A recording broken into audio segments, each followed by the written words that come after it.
Good afternoon, grade 12s, and welcome to our section on grade 12, quarter 1, term 1 revision on our work that we've already covered. I'm Yolanda Gibson, a teacher at Parklands College, and I will be helping you guys through some of past paper questions. So let's go into it. We're going to start off with DNA questions.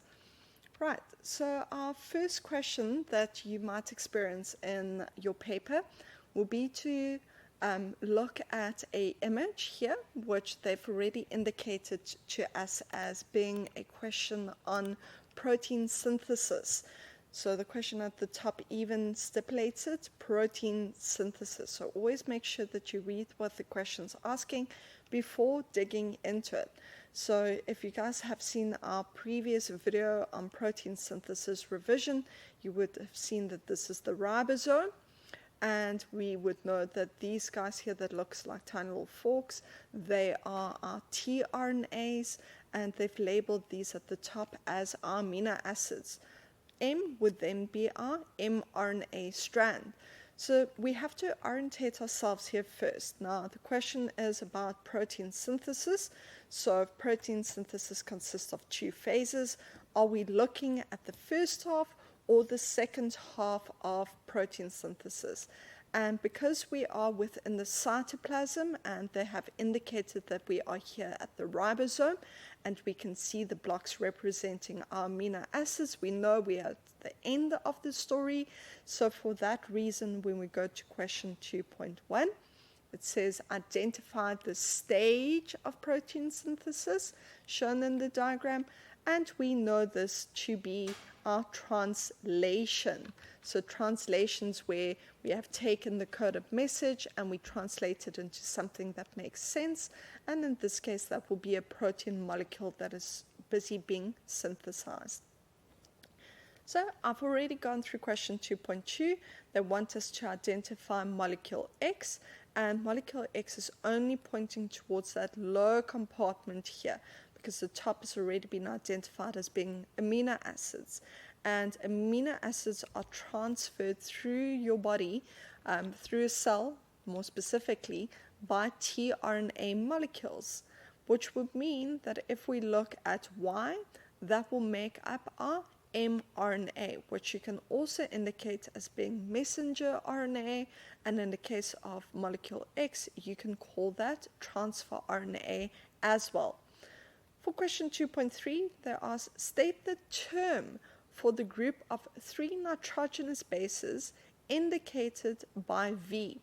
And as we've already established that this front part here, this is now obviously part of a tRNA molecule, but this front part, that will be linked to the anticodon. And anticodons are only found on your tRNA molecules. So the way in which I remember this, when it comes to a test or exam, the word tRNA has got a T in it, and then the word anticodon's got a T in it. So I make that association. So your tRNAs will have 3 nitrogenous bases at the bottom, and they will represent together the anticodon. Your mRNA will have 3 nitrogenous bases and more, but 3 at a time. That will be referred to as the codon. So let's have a look at the picture.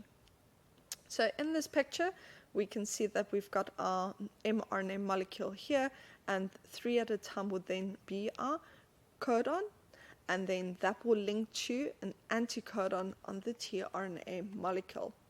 So for question 2.4, give the nitrogenous bases on the DNA strand that codes for the bases UAU on molecule Y.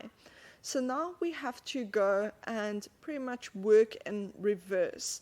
So because we have learnt from our previous sections that a U on an mRNA molecule will always bind to an A, it means that our DNA sequence that matches with this will be A, and then if it's on the mRNA and A, on the DNA molecule, it will bind to a T, and on the mRNA, if it's a U, that will also then bind to an A.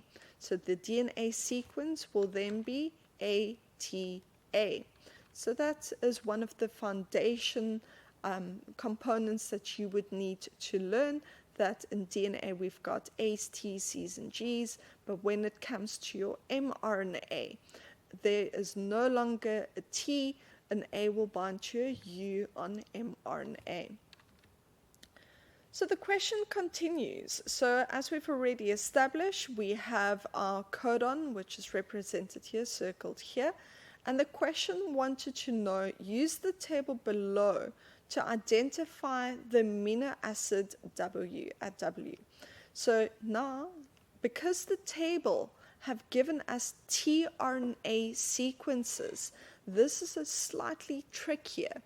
You would need to go and find the mRNA sequence that fits with that amino acid here. So as we've already circled, this amino acid will be in line with these 3 nitrogenous bases. So we would have to do a little bit of reverse work here. So our starting point is going to be to look at the mRNA sequence, UAU.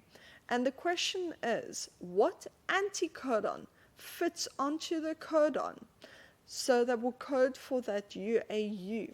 And if we do a quick analogy here, we will find that the code that fits onto it will be AUA, because a U will bind to an A will bind to a U, and a U will bind to an A, because we are working with mRNA and tRNA, so there is no thymine present.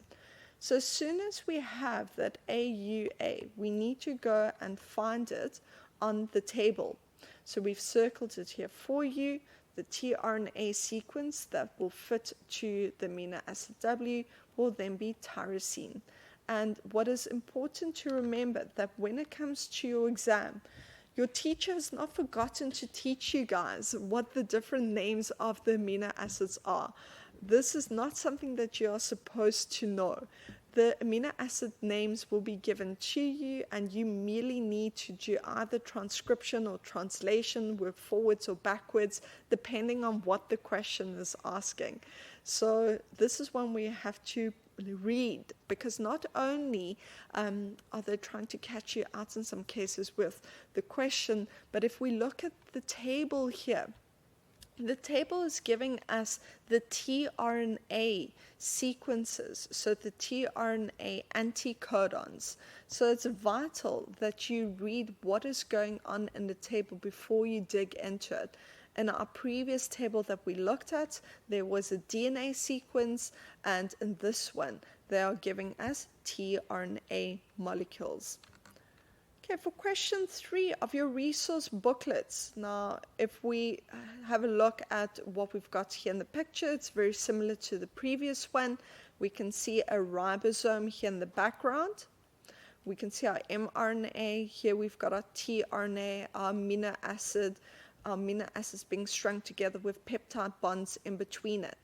Now for 3.1, molecule Y, they want us to identify it, and the answer for that one will obviously then be tRNA or transfer RNA.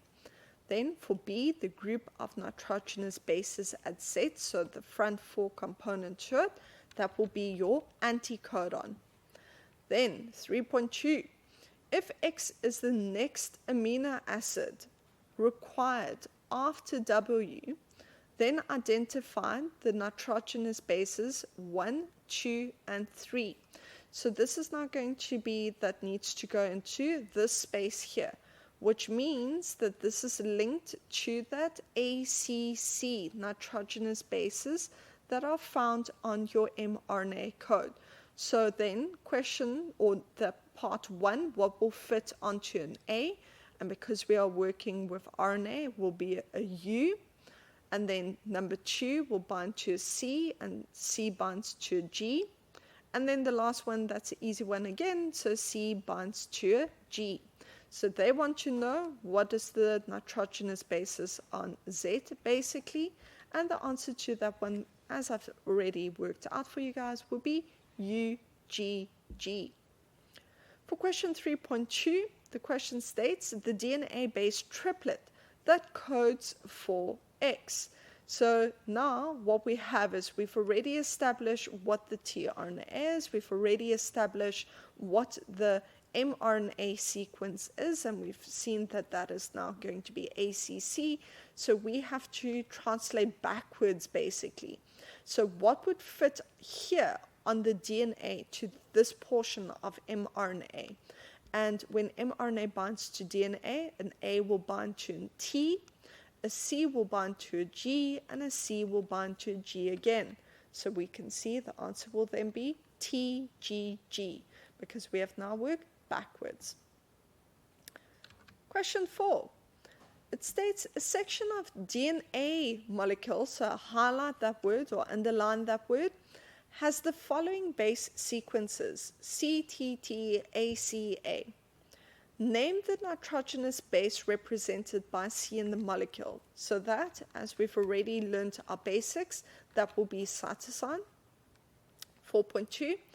The percentage of guanine in this DNA molecule is 30%. Give the percentage of thymine in the same molecule. So this is now testing two things. They are very much testing, do you know how the bases are binding to each other in a complementary way? So I'm going to show you guys, lay out how we get to the answer to this question. So we're going to start off by writing that C will bind to a G, right? So in the question read that the percentage of guanine in this DNA molecule is 30%. That means that in that DNA strand, 30% of it will contain guanine. And because guanine binds to cytosine, that means that there will also be 30% present because they are complementary to each other. So we've already established that out of 100%, 60% of your DNA will be designated to CG bind. Now, if we deduct that 60% off of 100, it means that 40% is now unaccounted for. So what will be that 40%? So we have a look at the rest of the DNA. And because DNA also consists of thymine, and thymine binds to adenine, we now need to take that 40% and split it between these two guys. So that will mean that 20% will go to adenine and 20% will go to thymine. And as a total, if we add everything together, that will give us 100% of the DNA strand being accounted for. But if we go to the question wanted to know, give the percentage of the thymine in the same molecule, so that if we open up our question, will be linked to 20%. Right, so that's just a little bit of do you know your foundation and applying it to this typical question. And it's appeared in past papers a few times, and sometimes it's even a multiple choice question. So definitely one to look out for.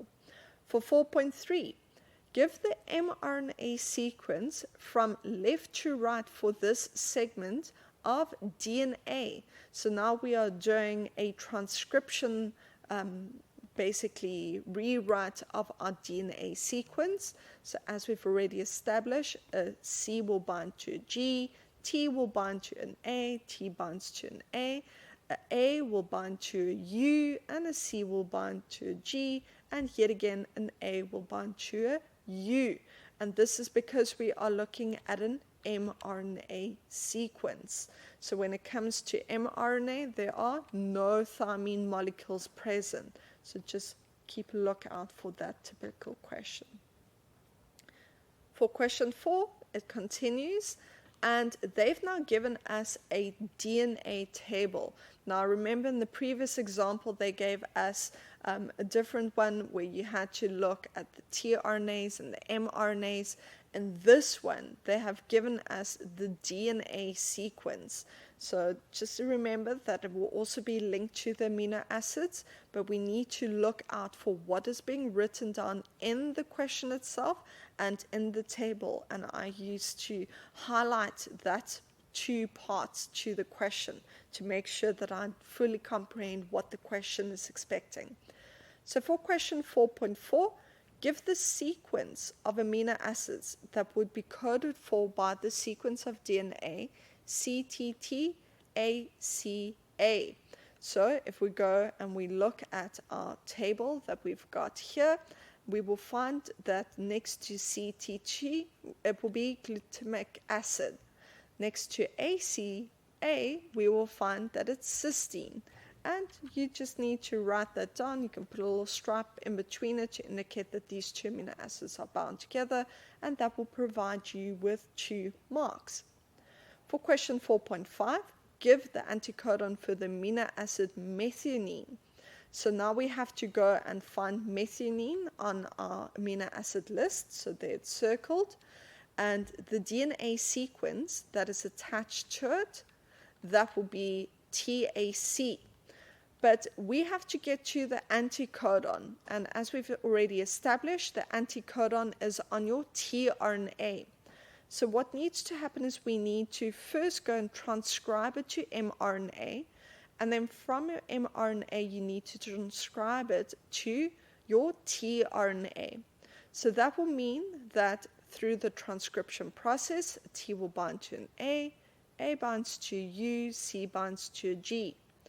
Now from here, we now need to translate it over. So we are looking at this AUG, and that is translated over to your tRNA molecule. A will bind to a U will bind to an A, and a G will bind to a C. So that is then your final answer, UAC. For 4.6, they ask describe how mutation on a DNA molecule may change the structure of a protein. So for this one, this could be quite an intense consequence where, for instance, you've been exposed to a carcinogen, for instance, or X-ray, and a mutation within inside your DNA sequence could take place, or genetic disease perhaps. And what you will find is that that sequence that we have been exposed to, let's just quickly backtrack here and have a look at the sequence. So we've got CTT, ACC. So basically what they are saying is that something could have happened that could have potentially maybe taken that cysteine out of that DNA sequence. And the question is, how would that affect the protein that is formed? And initially, that CTT would have coded for glutamic acid. But let's say that that cytosine nitrogenous base has been removed. Then the DNA sequence would read TTA, and that would have meant that now, if we read it off the DNA code that we've got here linked to amino acids, that it will code for asparagine instead of glutamic acid. So we can see a whole different amino acid has been formed as a result of it. So if we look at our typical memo answer to a question like this, it states that the DNA code will change, as we've mentioned. The mRNA that will be formed from it during transcription will have different codons. That will result in a different tRNA molecule being formed, which means that it will result in a different amino acid being brought forward, and that will lead to a different protein or even a dysfunctional protein. So it's very essential that when our proteins are being formed, that it follows the DNA sequence exactly like it should. Otherwise, a protein molecule will not be able to perform its job. So mutations are quite harmful to the body and then can result in the body not working like it should. Okay, question 4.7. 4.7 says tabulate 2 structural differences between a monomer of RNA and a monomer of DNA. So they're not asking us here what's the difference between a DNA strand and an RNA strand. They're asking us about monomers. So be careful, read what the question is asking. A monomer is the building block of a molecule. So in this case, they want to know structurally how is an RNA molecule different. So when we pop up this question, remember this is a tabulate question. It is worth 1 mark just for writing a table. So I always say when it comes to exam time, if you don't know, at least just draw that T, put the headings in, and you're guaranteed of 1 mark. So Yep, pretty much. You're getting 1 out of 150 already in the bag, and that's fantastic. That's the best question that you could possibly get marks for. So never ever leave a question blank, especially not this one. So let's have a look at this typical question, how we should be answering it. And because we are building a monomer of RNA or a strand of RNA with monomers, we already know that RNA stands for ribonucleic acid, and that's linked to the sugar component that is present in it. So that will be ribose. For DNA, DNA stands for deoxyribonucleic acid, and that's linked to its sugar. So the sugar will then be deoxyribose. And then for the next one, contains the nitrogenous base uracil, while for your monomer of DNA, contains the nitrogenous base thymine. And when we are answering such a question, make sure to discuss the same topics in the same line. So here we are discussing the sugar component, and in the second line we are discussing the nitrogenous bases. So if, for instance, you wrote here as the first thing being it contains a sugar ribose, and here you wrote that it contains the sugar deoxyribose, you will not get that second mark because you need to compare. Each line needs to compare the same topic. So it's essential that you lay out your table accurately and also not just write down random words. So if you had to write down that it contains the sugar, or if you just wrote ribose, then what about it? So you have to say that it contains the sugar ribose. And the same applies for the deoxyribose. Cannot just write deoxyribose. What about it?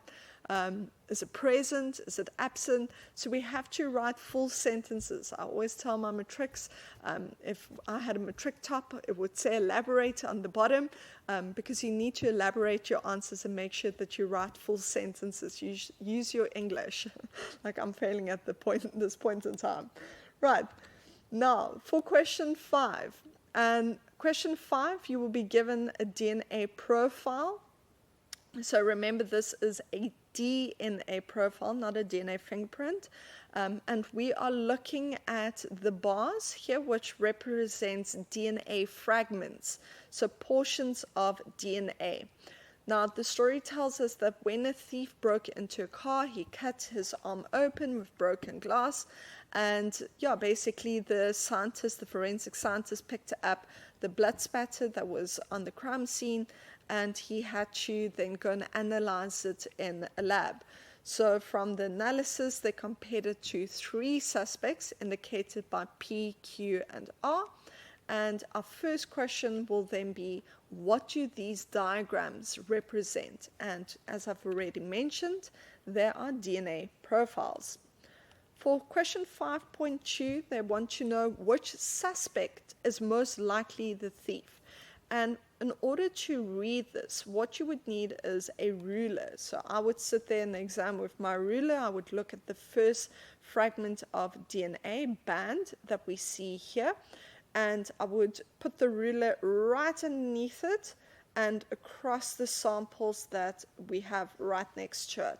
So then you would see that at that position, that bar needs to be present in one of these 3 individuals. And just by looking at from the screen, we can see that band is present in individual Q.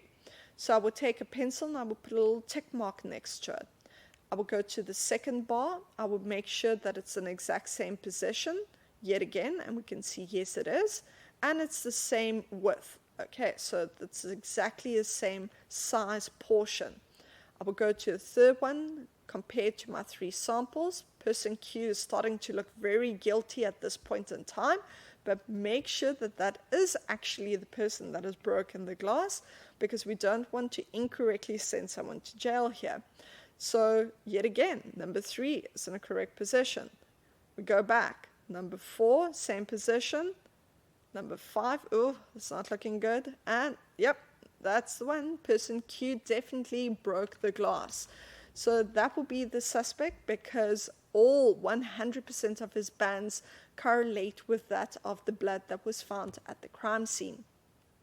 Okay, question 5.3. Give a reason for your answer to question 5.2.